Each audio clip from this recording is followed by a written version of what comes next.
نحمده ونصلي على رسوله الكريم أما بعد فأعوذ بالله من الشيطان الرجيم بسم الله الرحمن الرحيم اللهم صل على سيدنا مولانا محمد النبي الأمي وعلى آله وصحبه وبارك وسلم تسليما كثيرا كثيرا يا رب صل وسلم دائما أبدا على حبيبك خير الخلق كلهم هو الحبيب الذي ترجى شفاعته لكل حال من الأحوال مقتحم الحمدللہ اللہ تعالیٰ نے ہم کو مسلمان پیدا فرمایا، یعنی ہمارا ایک لمحہ بھی کفر کی حالت میں، شرک کی حالت میں نہیں گزرا۔ ہم پیدائشی مسلمان ہیں، یہ اللہ کا احسان ہے۔ اور مسلمان ہونے کی حیثیت سے ہمارا یہ ایمان ہے کہ اللہ تعالیٰ ہی ہمارے رب ہیں اور ہماری تمام ضرورتیں اللہ تعالیٰ ہی پورے کرنے والے ہیں، اور ہماری زندگی کا مقصد یہ ہے کہ ہم صرف اللہ تعالیٰ کو خوش کرنے کے لیے زندگی گزارے ہیں۔ وَمَا خَلَقْتُ الْجِنَّ وَالْإِنسَ إِلَّا لِيَعْبُدُونِ کہ ہم نے انسان اور جنوں کو سوائے اس کے کسی اور کام کے لیے پیدا نہیں کیا کہ وہ ہماری عبادت کریں۔ تو اس عبادت سے کیا مراد ہے کہ زندگی میں جو بھی کام کریں، چاہے ہم رزق کمانے کا کام کریں، چاہے ہم شادی بیاہ کریں، چاہے ہم دوست بنائیں، ہم گھر کے اندر جس طرح رہتے ہیں، سب چیزوں میں ہمارے پرائم جو اٹینشن ہے وہ اس طرف ہو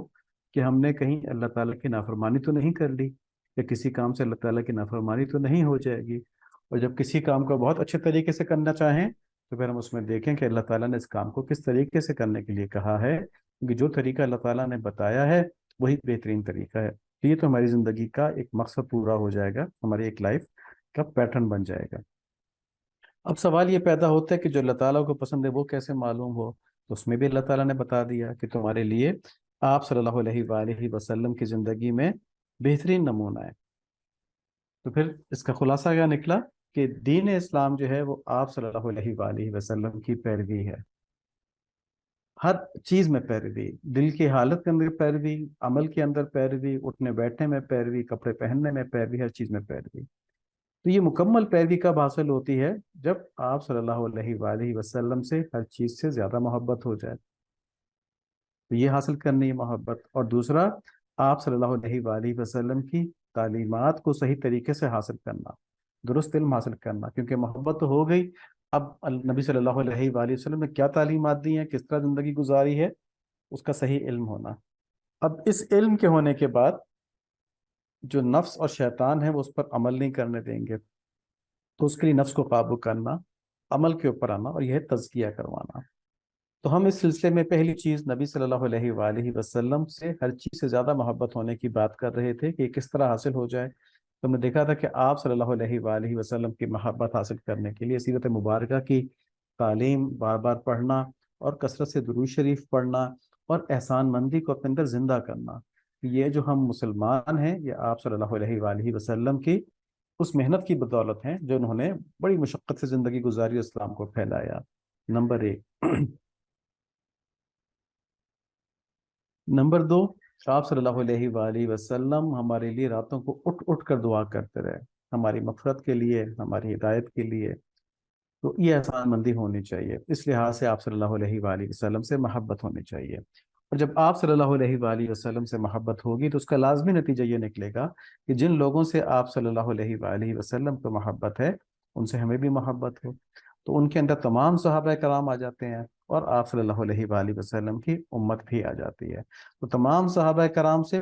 محبت اور آپ کی امت سے محبت یہ آپ صلی اللہ علیہ وآلہ وسلم کی محبت کی نشانی ہے۔ اگر یہ نہیں ہے تو ہماری محبت آپ صلی اللہ علیہ وآلہ وسلم سے اس طرح کی نہیں جس طرح سے اس طرح کی ہونی چاہیے۔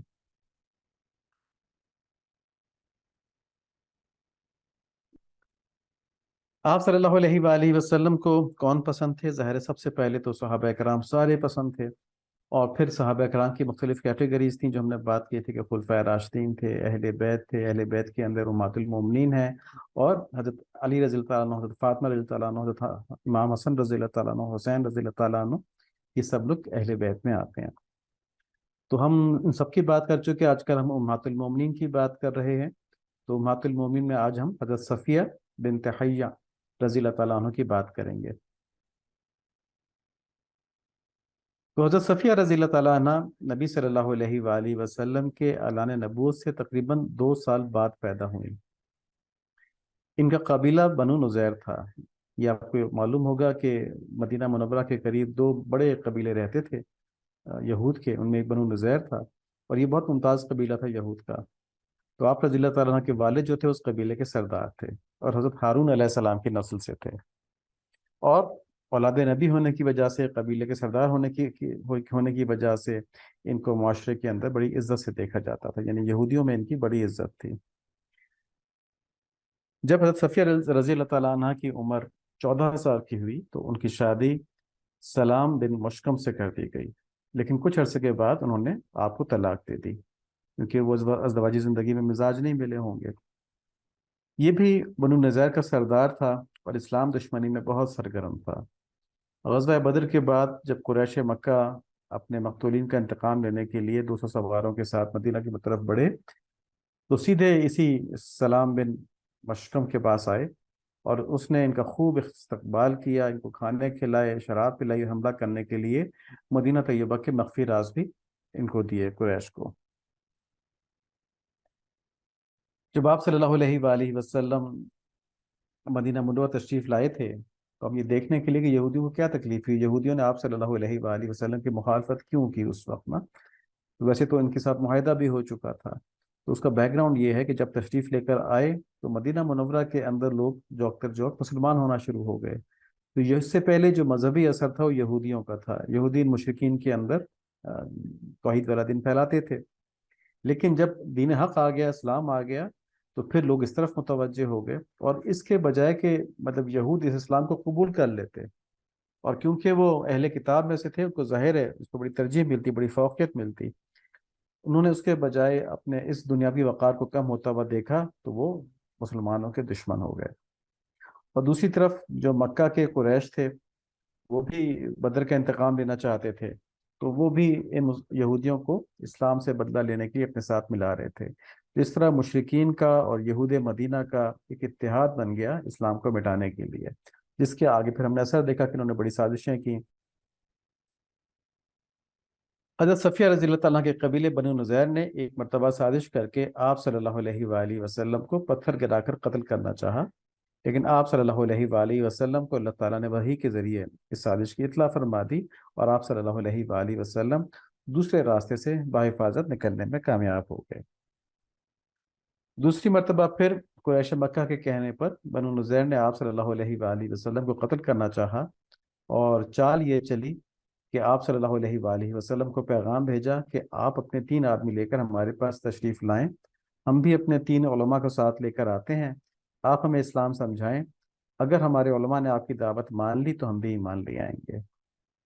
آپ صلی اللہ علیہ وآلہ وسلم نے اس بات کو منظور فرما لیا کہ بظاہر تو یہ معقول بات تھی، لیکن پھر آپ صلی اللہ علیہ وآلہ وسلم کو یہ معلوم ہو گیا کہ وہ لوگ تلواریں باندھ کر آ رہے ہیں، اور وہ نعوذ باللہ آپ کو شہید کرنے کے در پہ ہیں۔ تب آپ صلی اللہ علیہ وآلہ وسلم نے ان کا محاصرہ کیا، اور یہ محاصرہ کئی دن جاری رہا، اور جب یہود بالکل بے بس ہو گئے تو نصرہ کی درخواست تھی، اور بالآخر بنو نذیر نے اس شرط پر جلا وطنی یعنی مدینہ سے نکلنا قبول کر لیا کہ جس قدر مال و اسباب وہ اپنے اونٹوں پہ لے جا سکیں گے اس کو وہ لے جائیں۔ تو اس کے بعد یہ لوگ نکل کے خیبر کی طرف چلے گئے پورا قبیلہ، اور وہاں پر جو یہ سردار تھے حضرت صفیہ رضی اللہ عنہ کے والد، ان کا بڑا احترام کیا گیا اور ان کو خیبر کے سرداروں میں تسلیم کر لیا گیا۔ خیبر پہنچ کر حضرت صفیہ رضی اللہ عنہ کے والد نے آپ کا نکاح کنانہ بن ابی الحقیق سے کر دیا۔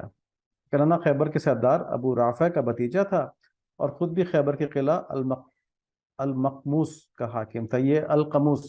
القموس جو ہے یہ وہاں کا سب سے مضبوط قلعہ تھا، تو یہ اس کا حاکم تھا۔ تو جب یہ قبیلہ خیبر آ گیا مدینہ منورہ سے نکل کے، تو ان کے دل میں ظاہر زہر بھرا ہوا تھا مسلمانوں کے خلاف۔ ان لوگوں نے اسلام کے خلاف ایک فیصلہ کن معرکہ لڑنے کی تیاریاں شروع کر دیں، اور آس پاس کے قبائل کو بھی اس کے لیے تیار کیا، یہاں تک کہ ایک بڑا لشکر تیار ہو گیا، اس کی تعداد تقریباً 20,000 لکھی ہوئی ہے۔ اور خیبر جو تھا، خیبر ایک بہت ہی زرخیز مقام تھا، اور یہاں پر یہودیوں کے کئی قلعے تھے۔ آپ صلی اللہ علیہ وآلہ وسلم کو ان کی تیاریوں کی اطلاع ہوئی، تو آپ صلی اللہ علیہ وآلہ وسلم 1400 صحابہ کے ساتھ ان کی طرف روانہ ہوئے، اور ادھر جو رئیس المنافقین تھا عبداللہ بن ابی، اس نے کسی طریقے سے یہودیوں کو بتا دیا کہ آپ صلی اللہ علیہ وآلہ وسلم تم پر حملہ کرنے کے لیے آ رہے ہیں۔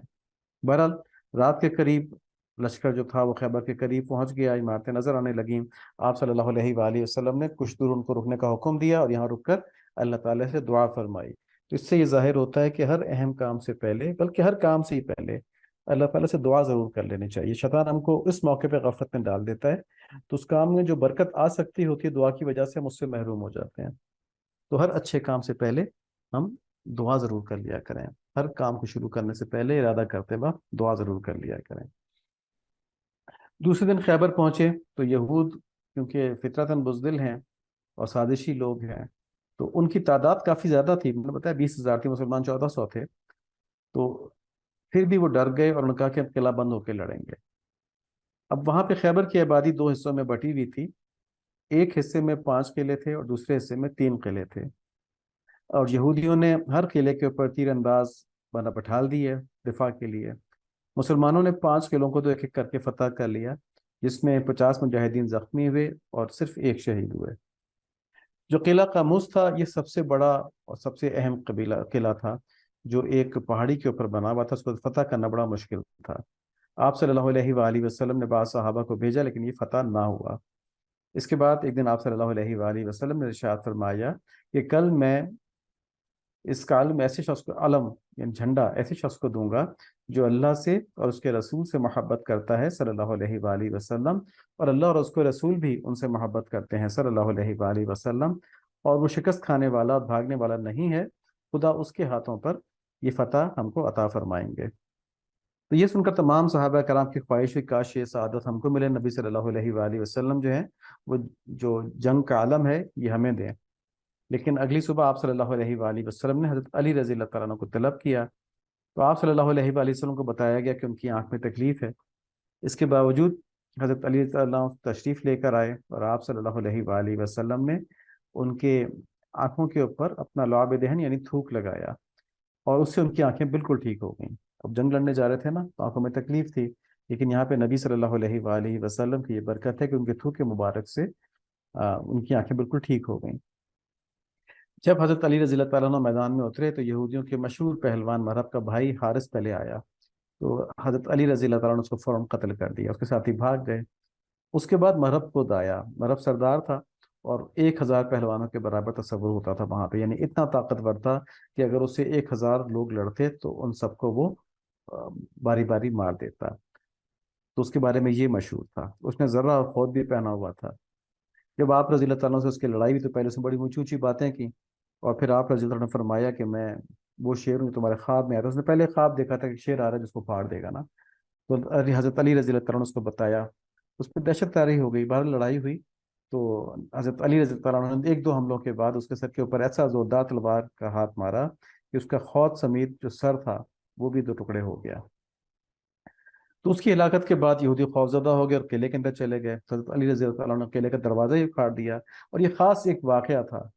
مطلب ایک خاص حالت ان کے اوپر طاری تھی، اللہ تعالیٰ کی طرف سے خاص مدد ان کے ساتھ تھی، جو آپ صلی اللہ علیہ وآلہ وسلم نے فرمایا تھا کہ یہ فتح کریں گے۔ تو ورنہ اس قلعے کے دروازے کو اٹھانا ایک انسان کے لیے ممکن نہیں تھا، اس کو کئی لوگ مل کے بند کیا کرتے تھے۔ تو حضرت علی رضی اللہ تعالیٰ نے اس کو اکیلے اکھاڑ لیا اور اٹھا کے اس کو سامنے جو خندقیں تھیں ان کے اوپر ڈال دیا تاکہ فوج داخل ہو سکے گھوڑوں سمیت۔ تو یہ خاص کرامت تھی حضرت علی رضی اللہ تعالیٰ کی اس وقت جو تھی، اور اس سے ظاہر ہوتا ہے اللہ تعالیٰ کس طرح مدد فرماتے ہیں۔ بہرحال جب مسلمان داخل ہو گئے تو یہودی جو تھے وہ ڈر گئے، انہوں نے ہتھیار ڈال دیے، اور اس طرح 7 ہجری کے اندر قلعہ قاموس بھی فتح ہو گیا۔ اس پورے غزوے میں 93 یہودی ہلاک ہوئے جبکہ 15 مسلمان شہید ہوئے۔ فتح خیبر کے بعد زمین تقسیم کی گئی، لیکن پھر خیبر کے قبائل نے کہا کہ یہ زمین ایسے ہی رہنے دیں، اس کو ہم کاشت کرتے رہیں گے اور آپ کو ہم اس کی پیداوار کا نصف ادا کر دیا کریں گے۔ آپ صلی اللہ علیہ وآلہ وسلم نے منظور فرمایا، اور اس کے بعد آپ صلی اللہ علیہ وآلہ وسلم حضرت عبداللہ بن رواحہ رضی اللہ تعالیٰ عنہ کو بھیجتے تھے، اور وہ پوری فصل کو 2 حصوں میں تقسیم کرنے کے بعد اہل خیبر سے کہتے کہ ان میں سے جو حصہ تم مرضی لے لو، دوسرا حصہ ہم لے جائیں گے، تو پہلی چوائس ان کو دیا کرتے تھے۔ یہ مسلمانوں کے اخلاق تھے۔ آپ صلی اللہ علیہ وآلہ وسلم فتح کے بعد کچھ عرصہ خیبر میں مقیم رہے۔ تمام تر امن و امان کے باوجود یہودیوں کی سازشیں ختم نہ ہوئیں۔ ٹھیک ہے، یہودی بہت ہی کینہ پرور قوم ہے، اس لیے ہمیں یہ بات یاد رکھنی چاہیے کہ یہود کبھی مسلمانوں کے دوست نہیں ہو سکتے، کیونکہ یہ اسلام کے اندر پکی بات ہے، اور ہمیشہ انہوں نے مسلمانوں کی مخالفت کی ہے۔ جو یہودیوں سے دوستی رکھے، جو یہودیوں سے تعلق رکھے، سمجھ لیں کہ وہ اسلام کا دشمن ہے، کیونکہ ایسا ہو نہیں سکتا کہ آدمی کے دل میں اسلام کی محبت ہو اور پھر وہ یہودیوں کے ساتھ محبت کر رہا ہوں، ان سے تعلق رکھ رہا ہو۔ ٹھیک ہے، تو کیا ہوا کہ جب وہ مفتو ہو چکے تھے تو مرب کی جو بھابھی تھی زینب، اس نے کھانے کی دعوت کی آپ صلی اللہ علیہ وآلہ وسلم کی، اور دستی کے گوشت میں اس نے زہر ملا دیا۔ اب دستی کا گوشت آپ صلی اللہ علیہ وآلہ وسلم کو پسند تھا، تو اس کو یہ بات معلوم ہوگی، تو آپ صلی اللہ علیہ وآلہ وسلم نے پہلا لقمہ لیا، لقمہ لیتے ہی آپ کو پتہ چل گیا کہ اس میں زہر ہے۔ ایک روایت میں یہ بھی ہے کہ گوشت نے خود ہی بتا دیا کہ مجھ میں زہر ہے، لیکن اس وقت تک ایک اور صحابی جو تھے وہ گوشت کھا چکے تھے، تو ان کا تو انتقال ہو گیا۔ پھر زینب نے اپنا جرم کا اقرار کر لیا، تو آپ صلی اللہ علیہ وآلہ وسلم نے اپنی طرف سے تو اس کو معاف کر دیا کہ چلو تم نے مجھ کو زہر دینے کی کوشش کی، میری طرف سے معاف ہے، لیکن جو صحابی شہید ہو گئے تھے ان کے قصاص میں اس کو قتل کر دیا گیا۔ پھر روایات میں یہ بھی ہے کہ نبی صلی اللہ علیہ وآلہ وسلم نے اپنے مرد وفات میں فرمایا کہ ابھی میں اس زہر کی تکلیف محسوس کر رہا ہوں، تو یعنی کہ جب آپ صلی اللہ علیہ وآلہ وسلم کا وصال ہو رہا تھا تب بھی اس زہر کا اثر ظاہر ہو گیا تھا، اور اس وجہ سے بعض علماء نے کہا ہے کہ اللہ تعالیٰ نے آپ صلی اللہ علیہ وآلہ وسلم کو شہادت کا درجہ نصیب فرمایا، کیونکہ وہ زہر جو تھا جہاد میں دیا گیا تھا نا۔ بہرحال غزوہ خیبر میں کئی نامور پہلوان یہودیوں کے جو تھے وہ مارے گئے، اور انہی میں حضرت صفیہ رضی اللہ تعالیٰ کا خاندان کے سارے افراد تھے جو یا قتل ہو گئے تھے یا جنگی قیدی بنا لیے گئے۔ اسی دوران حضرت صفیہ رضی اللہ تعالیٰ عنہ ان کی ایک رشتہ دار خاتون کو حضرت بلال رضی اللہ تعالیٰ عنہ پکڑ کر لائے، اور راستے میں انہوں نے دیکھا کہ مقتولین کی لاشیں جو خون میں لتھڑی ہوئی پڑی ہوئی ہیں، اور انہی لاشوں میں حضرت صفیہ رضی اللہ تعالیٰ عنہ کے والد بھی تھے، بھائی بھی تھے، اور شوہر بھی تھے، اور خاندان کے بعد دوسرے لوگ بھی تھے۔ تو ان لاشوں کو دیکھ کر ظاہر ایک صدمہ تھا، ایک شکست ہو چکی تھی، غلام بنائے جا رہے تھے اس وقت، تو اور ساتھ میں لاشیں دیکھیں تو بہت بہت بڑا صبر تھا حضرت صفیہ رضی اللہ عنہ کا کہ انہوں نے تحمل کیا، لیکن ساتھ میں جو دوسری خاتون تھیں وہ برداشت نہیں کر سکیں، اور وہ بے قابو ہو کے انہوں نے رونا شروع کر دیا۔ جب آپ صلی اللہ علیہ وآلہ وسلم کو اس عورت کے رونے کا علم ہوا، تو آپ صلی اللہ علیہ وآلہ وسلم نے بلال رضی اللہ عنہ کو فرمایا اور تربیت فرمائی ان کی، یہ کہ بلال تمہارے دل میں رحم پیدا نہیں ہوا کہ ان عورتوں کو اس راستے سے لائے ہو جہاں ان کے باپ اور بھائی خون کے اندر پڑے ہوئے ہیں؟ یہ کیونکہ جنگ کا وقت تھا نا، تو جوش میں تھے سارے صحابہ، اس تو دھیان نہیں آیا ہوگا۔ تو نبی صلی اللہ علیہ وآلہ وسلم کیونکہ کاملین تھے، میں سے تھے، کامل تھے، اور بہترین مخلوق ہیں، اللہ تعالیٰ کی مخلوقات میں سب سے افضل ہیں، تو ان کے اخلاق سب سے اعلیٰ ہیں، تو ان کو اس بات پر رحم آیا اور انہیں تنبیہ فرمائی حضرت بلال رضی اللہ تعالیٰ عنہ کو۔ حضرت صفیہ رضی اللہ عنہ قیدیوں میں بیٹھ گئیں، اور جب مال غنیمت تقسیم ہونے لگا تو حضرت واہیہ کلبی رضی اللہ عنہ کے حصے میں آ پائیں۔ بعض صحابہ نے ان کی حیثیت دیکھتے ہوئے فرمایا کہ آپ صلی اللہ علیہ وآلہ وسلم سے عرض کیا کہ یا رسول اللہ، صفیہ بنی قریظہ بنی نصیر کی رئیس زادی ہیں، خاندانی وقار کے پیش نظر وہ ہمارے سردار نبی صلی اللہ علیہ وآلہ وسلم کے لیے زیادہ موزوں ہیں، تو ان کی حیثیت دیکھتے ہوئے کہا کہ بن کو تکلیف ہوگی کسی عام مسلمان کے پاس جانے میں، تو مسلمانوں کے سردار نبی صلی اللہ علیہ وآلہ وسلم کے پاس ان کو لے کے جایا جائے، وہ ان کو قبول کر لیں۔ تو آپ صلی اللہ علیہ وآلہ وسلم نے یہ مشورہ قبول کر لیا، اور واہیہ کلبی رضی اللہ تعالیٰ عنہ کو دوسری لونڈی عطا فرما کر حضرت صفیہ رضی اللہ تعالیٰ عنہ کو آزاد فرما دیا۔ اور روایات میں ہے کہ جب آپ نبی صلی اللہ علیہ وآلہ وسلم کے پاس آئیں تو آپ صلی اللہ علیہ وآلہ وسلم نے فرمایا کہ تمہارے والد میرے سخت ترین یہودی دشمنوں میں سے رہے، یہاں تک کہ اللہ نے انہیں ہلاک کر دیا۔ اب دیکھیں یہاں پہ بھی نبی صلی اللہ علیہ وآلہ وسلم نے یہ نہیں کہا کہ ہم نے ان کو مار دیا، جس طرح فتح مکہ میں کہا تھا اللہ تعالیٰ نے ہم کو فتح دی، تو ہر چیز اللہ تعالیٰ کی طرف، ہر نعمت کا رخ اللہ تعالیٰ کی طرف، یہ ہمیں تعلیم دی گئی ہے کہ جب ہمیں کوئی خیر پہنچے تو ہم یہ کہیں کہ اللہ تعالیٰ کی طرف سے ہمیں یہ انعام ملا ہے۔ تو کہا کہ ان کو اللہ تعالیٰ نے ہلاک کر دیا، اب فیصلہ تمہارے ہاتھ میں ہے کہ تم اسلام قبول کر لو تو میں تمہیں اپنے پاس ہی روک لوں گا، یعنی اپنی بیوی بنا لوں گا، اور اگر تم یہودیت پر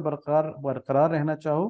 تو ایسا ہے کہ میں تمہیں آزاد کر دیتا ہوں، تم اپنی قوم کے پاس چلے جاؤ، تو ان کو فری ول دے دی کہ تم جو چاہے کر لو۔ انہوں نے عرض کیا کہ یا رسول اللہ صلی اللہ علیہ وآلہ وسلم، میں تو آپ صلی اللہ علیہ وآلہ وسلم کی دعوت دینے سے پہلے اسلام کی مشتاق تھی، اور دل سے آپ صلی اللہ علیہ وآلہ وسلم کی تصدیق کر چکی تھی، جب میں یہاں پر آئی ہوں تب بھی مجھے یہودیت میں کوئی رغبت نہیں تھی، اور اب تو نہ ان میں میرا کوئی باپ ہے نہ میرا بھائی ہے۔ تو یہودیت سے متنفر وہ ہو چکی تھیں، اور وہ آپ صلی اللہ علیہ وآلہ وسلم کی تعلیمات سے متاثر تھیں۔ آگے فرماتی ہیں، آپ صلی اللہ علیہ وآلہ وسلم نے مجھے کفر اور اسلام کے درمیان اختیار دیا ہے، تو میرا فیصلہ یہ ہے کہ اللہ اور اس کے رسول صلی اللہ علیہ وآلہ وسلم مجھے آزادی اور اپنی قوم میں لوٹنے سے زیادہ عزیز ہیں۔ یوں حضرت صفیہ رضی اللہ عنہ نے اختیار کیا کہ آپ صلی اللہ علیہ وآلہ وسلم کے پاس رہیں، ام المومنین بن گئی، اور آپ کا حق مہر جو تھا وہ آپ کی آزادی مقرر کی گئی۔ کہ آزادی میں کچھ پیسے دیے جاتے ہیں نا غلام آزاد کرنے کے لیے، تو وہ پیسے دینے کے بجائے اس کو حق مہر میں کنورٹ کر دیا گیا۔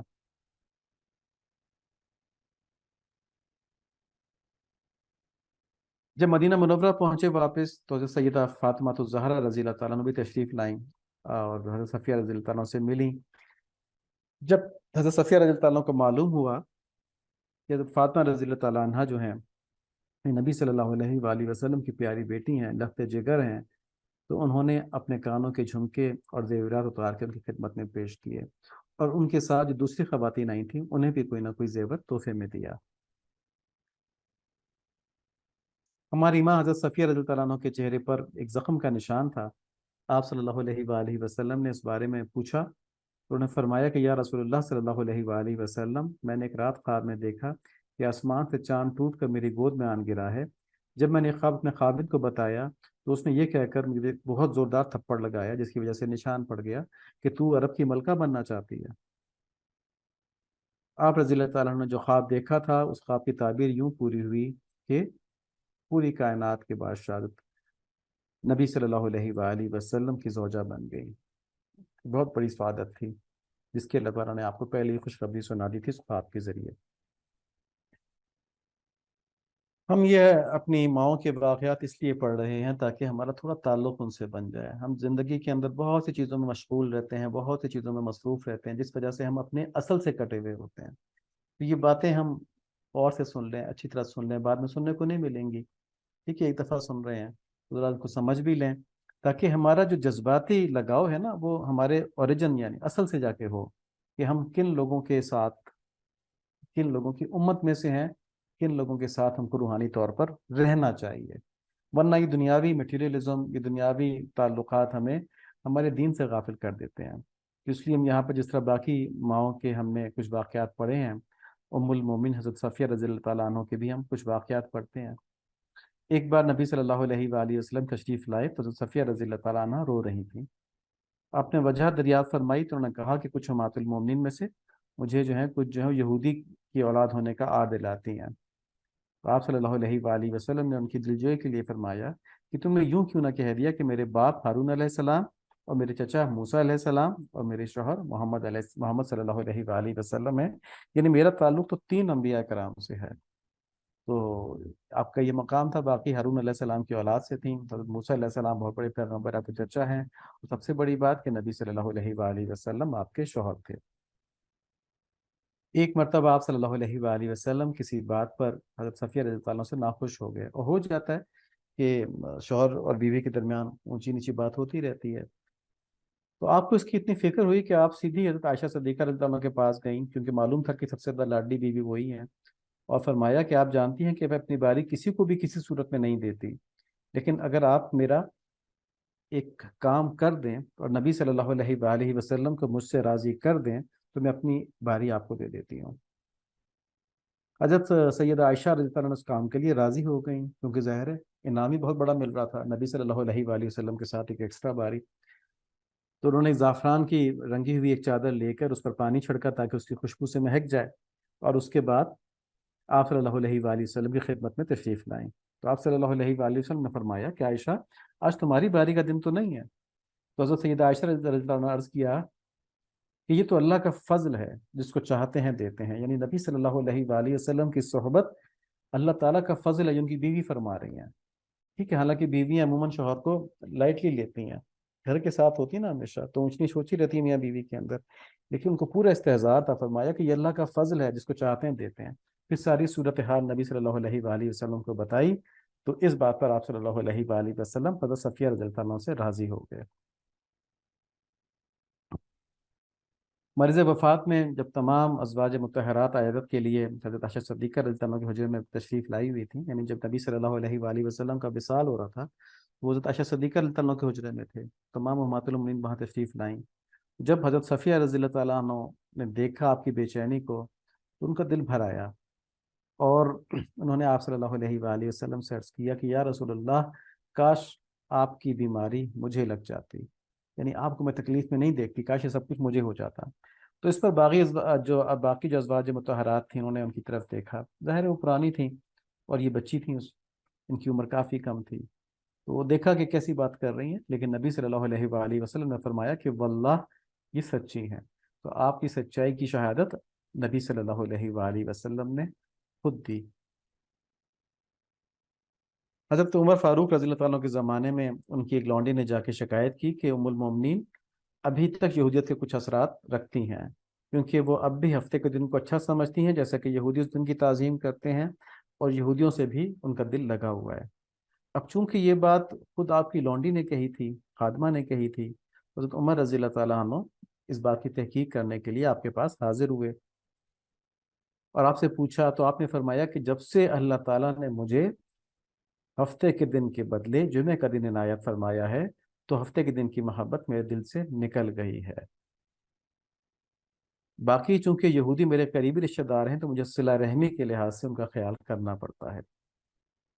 لیکن ان کو اس نعمت کا کتنا احساس تھا کہ اللہ تعالیٰ نے مسلمان بنا دیا، ہم لوگ پیدائشی مسلمان ہیں، ہم اس کا احساس نہیں کر پاتے۔ اللہ تعالیٰ ہمیں اس نعمت کی بہت زیادہ قدر نصیب فرمائیں کہ ہم لوگ پیدائشی مسلمان ہیں، ہم ہفتے کے دن کے نہیں، ہم جمعے کے دن والے ہیں،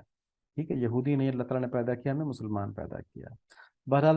حضرت عمر رضی اللہ تعالیٰ عنہ آپ کے اس جواب سے مطمئن ہوئے، اور آپ کی اس حق گوئی کو، سچ بولنے کو سراہا، اور سچی تو آپ تھیں کیونکہ آپ صلی اللہ علیہ وآلہ وسلم نے آپ کی گواہی دے دی تھی۔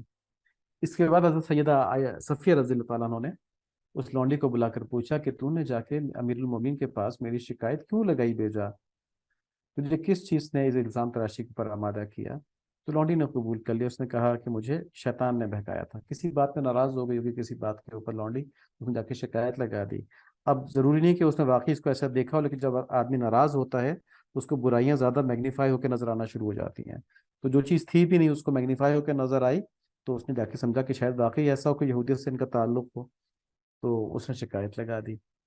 حضرت صفیہ رضی اللہ عنہ کا آپ ان کا ظرف دیکھیں کہ انہوں نے اس کے اس عذر کو قبول کر لیا، اسے کوئی سزا نہیں دی، اور کہا کہ جو میں نے تمہیں اللہ تعالیٰ کے واسطے آزاد کر دیا۔ جس خادمہ نے ان کی شکایت لگائی تھی، جس لونڈی نے ان کو شکایت لگائی تھی، اس کو انہوں نے آزاد کر دیا۔ اس سے ظاہر ہوتا ہے کہ ہمیں اپنا ظرف بڑا رکھنا چاہیے، اگر کوئی زیادتی کر بھی جائے تو ہم اس کو، جیسے انہوں نے آزاد کر دیا، ہم بھول جائیں، ہم آزاد تو نہیں کر سکتے، ہمارے پاس غلام تو کوئی نہیں ہے، لیکن ہم اس سے کوئی انتقام والی کارروائی نہ کریں، اپنے دل میں بھی اس کے خلاف کوئی بری بات نہ لے کے آئیں، اور اگر آ گئی ہے تو اس کو تھوڑا سا اصالِ ثواب کر دیں، 2 دفعہ درود شریف پڑھ کے، 3 دفعہ درود شریف پڑھ کے اس کا اصالِ ثواب کر دیں، اس میں بہت زیادہ اجر ملے گا۔ اب ایک اور اہم بات یہ ہے کہ جب 35 ہجری میں حضرت عثمان رضی اللہ عنہ کے مکان کا بلوائیوں نے محاصرہ کر لیا، تو بڑی مشکل میں تھے اس وقت تو یہ صفیہ رضی اللہ تعالیٰ عنہ جو تھیں ام المومنین، یہ اپنے غلام کو ساتھ لے کے خچر پر سوار ہو کے ان کے مکان کی طرف روانہ ہوئیں۔ جو ان کا سردار تھا اشتر نخعی، اس نے ان کے غلام کو دیکھ کر پہچان لیا، خود تو وہ پردے میں تھیں، اور آگے بڑھ کے خچر کو مارنا شروع کر دیا۔ اس نے بالکل لحاظ نہیں کیا کہ یہ ام المومنین ہے۔ بہرحال اس کی اس بدتمیزی کی وجہ سے آگے جانا ممکن نہیں تھا، چنانچہ آپ وہیں سے واپس ہو گئیں، اور جب حسن رضی اللہ تعالیٰ عنہ جو کہ علی رضی اللہ عنہ کے بیٹے تھے، اور وہ وہاں پہ دروازے کے اوپر حفاظت کے لیے کھڑے ہوئے تھے، ان کو حضرت عثمان رضی اللہ عنہ کے لیے کھانا دے دیا کہ جی کھانا آپ ان کو اندر دے دیں، اور خود وہاں سے واپس لوٹ آئیں۔ اب یہاں ہمارے سمجھنے کی بات یہ ہے کہ دیکھیں اس وقت ان بلوائیوں نے ام المومنین کا خیال بھی نہیں کیا۔ تو دین جو ہے وہ ادب سے ہے، اگر ادب نہ ہو تو فساد ہے،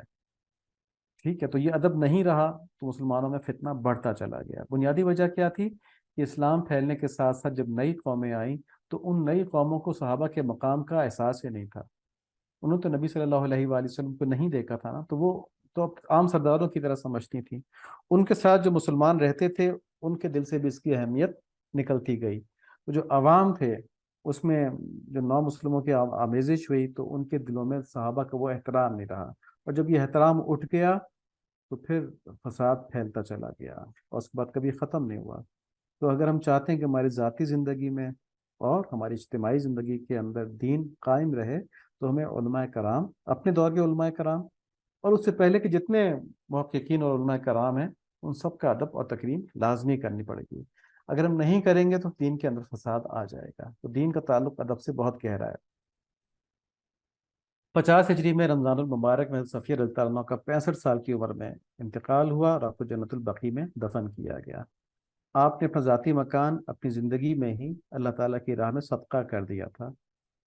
ترکے میں 1 لاکھ درہم تھے، اس میں سے 1/3 کی وصیت اپنے بھانجے کے لیے کی جو بھی مسلمان نہیں ہوا تھا، یہودی تھا۔ تو اس وقت کے لوگوں کو کچھ ہوا کہ جس کو ہم کیوں دیں اس میں سے، تو سیدہ عائشہ رضی اللہ تعالیٰ عنہ، کیونکہ وہ یہودی تھا نا، مسلمان نہیں تھا، تو اس لیے کہا کہ مجھ کو 1/3 کیوں دے دیں 1 لاکھ میں سے۔ تو اس وقت حضرت سیدہ عائشہ رضی اللہ عنہ نے فرمایا کہ لوگوں اللہ سے ڈرو اور صفیہ کی وصیت پوری کرو۔ تو اس کے بعد آپ کی وصیت پر عمل کیا گیا اور اس کو پیسے دے دیے گئے۔ تو یوں ہم نے آج واقعات دیکھے صفیہ رضی اللہ تعالیٰ عنہ کے۔ اور اگین ہم ایک حدیث کو دہراتے ہیں کہ نبی صلی اللہ علیہ وآلہ وسلم نے فرمایا، اللہ تعالیٰ سے محبت کرو ان نعمتوں کی وجہ سے جو اس نے تمہیں عطا فرمائی ہیں۔ اللہ تعالیٰ کو ہم دیکھ تو نہیں سکتے نا، لیکن اپنے اوپر اللہ تعالیٰ کے احسانات کو ہم دیکھ سکتے ہیں۔ تو ان احسانات کی وجہ سے اللہ تعالیٰ سے محبت کریں، اور پھر آپ صلی اللہ علیہ وآلہ وسلم سے محبت کریں کیونکہ وہ اللہ تعالیٰ کے محبوب ہیں، اور پھر آپ صلی اللہ علیہ وآلہ وسلم کے اہل بیت سے محبت کریں کیونکہ وہ اللہ تعالیٰ کے محبوب کو محبوب ہیں۔ تو اللہ تعالیٰ ہمیں یہ نصیب فرما دیں۔ چھوٹے بچوں کو آج ایک خاص سبق دیا گیا، بڑا اہم سبق دیا گیا، اور وہ یہ ہے کہ درود شریف کے ذریعے زندگی کو خوبصورت بنانا۔ بہت سے کم فضول ہم اپنا وقت ضائع کرتے رہتے ہیں موبائل کے اوپر، کچھ سمجھ میں نہیں آتا کیا کریں، تو ہم موبائل پکڑ لیتے ہیں، ہم گیمز پکڑ لیتے ہیں، ہم گپ شپ لگانا شروع کر دیتے ہیں۔ جب کچھ سمجھ میں نہ آ رہا ہو کیا کریں، تو ہم درود شریف پڑھنا شروع کر دیں۔ اور اس کے علاوہ، یعنی فالتو وقت کے علاوہ، دن کے اندر کوئی 5-10 منٹ ہم نکال لیں جس میں ہم اہتمام سے پڑھیں، عصر کی نماز کے بعد یا فجر کی نماز کے بعد۔ چلے 5 منٹ ہی نکال کے 3 منٹ نکال لیں، وہ موبائل جس میں کہ بہت ٹائم ضائع کرتے ہیں، اس موبائل پہ 3 منٹ کا الارم لگا لیں اور اس میں درود شریف پڑھ لیں۔ درود شریف سے دنیا خوبصورت بنتی ہے، آخرت خوبصورت بنتی ہے، دونوں زندگیاں کامیاب ہوتی ہیں۔ اس کی تفصیل پہلے بیان کر چکے ہیں گوہر بھائی بھی اور عامر صاحب بھی،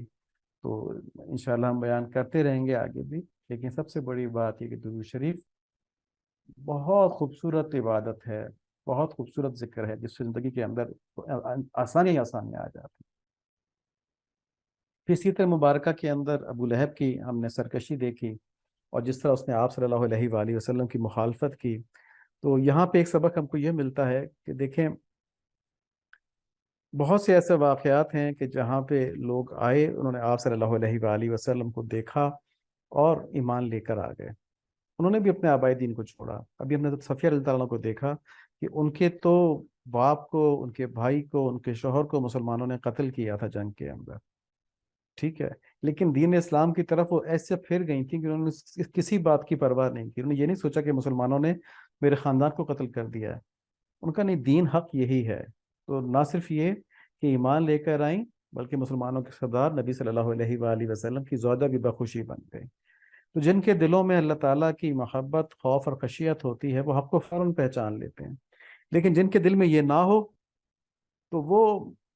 وہ پہچان کر بھی مخالفت کرتے ہیں۔ تو بیسیکلی جس نے بھی آپ صلی اللہ علیہ وآلہ وسلم کی مخالفت کی،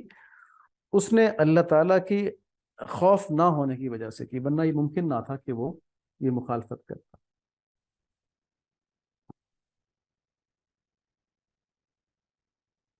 تو اگر اس بات کو ہم اس طرح سے دیکھیں کہ جس کے دل میں آپ صلی اللہ علیہ وآلہ وسلم کی محبت نہیں ہے، تو یہ اس بات کی علامت ہے کہ اسے اللہ تعالیٰ کا خوف بھی نہیں ہے، ورنہ وہ آپ صلی اللہ علیہ وآلہ وسلم کی دوری پر عذاب الہی سے ڈرتا۔ ٹھیک ہے، مطلب جب اللہ کے محبوب کے ساتھ تعلق نہیں بنایا تو پھر تو خوف آئے گا نا، کہ میں نے تو اللہ تعالیٰ کے محبوب کے ساتھ تعلق نہیں بنایا تو میرے ساتھ کیا سلوک فرمائیں گے۔ ٹھیک ہے، تو ابو لہب جو تھا وہ ایسے ہی غافل لوگوں کا لمبردار تھا جن کو اللہ کا خوف نہیں ہے، اور وہ آپ صلی اللہ علیہ وآلہ وسلم کی مخالفت کرتے رہے۔ ابو لہب اور اس کی بیوی سے ہمیں یہ بھی معلوم ہوتا ہے کہ جب اللہ تعالیٰ کسی کی سرکشی کی وجہ سے اس کو عذاب دینے کا فیصلہ کر لیتے ہیں، یعنی اللہ تعالیٰ کا جب غضب نازل ہو جاتا ہے، جو مغضوب علیہم ہے،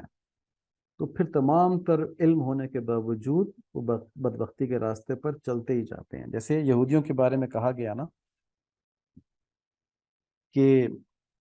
اے نبی آپ کو اس طرح پہچانتے ہیں جس طرح اپنے بیٹوں کو. ٹھیک ہے، یہ نہیں تھا کہ یہودی جانتے نہیں تھے کہ نبی صلی اللہ علیہ وآلہ وسلم اللہ کے نبی ہیں، اللہ کے رسول ہیں. جانتے تھے کیونکہ قرآن گواہی دے رہا ہے اور کہہ رہا ہے اس طرح جانتے تھے پہچانتے ہیں جیسے اپنے بیٹوں کو. تو آج بھی جو یہودیوں کے علماء ہیں نا، کیونکہ ان کے پاس علم تو وہی ہے نا، وہی تورات ہے ان کے پاس بھی، اور جس میں نشانیاں دی ہوئی ہیں آپ صلی اللہ علیہ وآلہ وسلم کی، تو وہ بھی آپ صلی اللہ علیہ وآلہ وسلم کو پہچانتے ہیں ان کے علماء. لیکن اپنی دنیاوی لالچ، اپنی قومیت،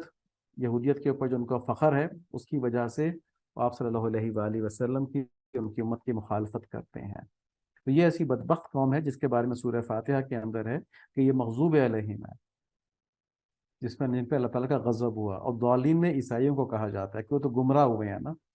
تو اپنی کسی، لیکن یہ ہے انہوں نے بغاوت کی ہے، انہوں نے جانتے بوجھتے بغاوت کی ہے. وہ گمراہ ہو گئے، انہیں پتہ نہیں ہے، کیونکہ ان کو پتہ تھا انہوں نے بغاوت کی ہے. تو یہودیوں کے شر سے اللہ تعالیٰ محفوظ فرمائے. آج بھی مسلمانوں کے اوپر حملہ آور ہیں ہر جگہ. پوری دنیا میں جو فساد پھیلا ہوا ہے وہ ان یہودیوں کی وجہ سے پھیلا ہوا ہے. اللہ تعالیٰ اپنی حفاظت فرمائے.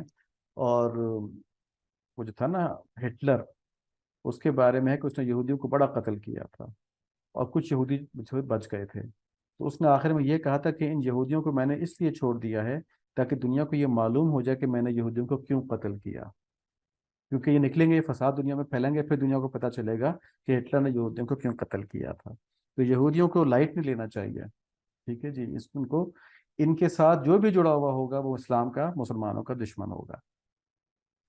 اچھا، ایک چیز اور آج ہمارے سامنے آئی کہ ابو لہب کے جو دو بیٹے تھے آپ صلی اللہ علیہ وآلہ وسلم کے کزنس تھے، جب فتح مکہ ہو گیا تو آپ صلی اللہ، وہ بھاگ گئے تھے ڈر کے مارے. تو آپ صلی اللہ علیہ وآلہ وسلم نے عباس رضی اللہ عنہ کو بھیجا کہ ان کو لے کے آئے نا.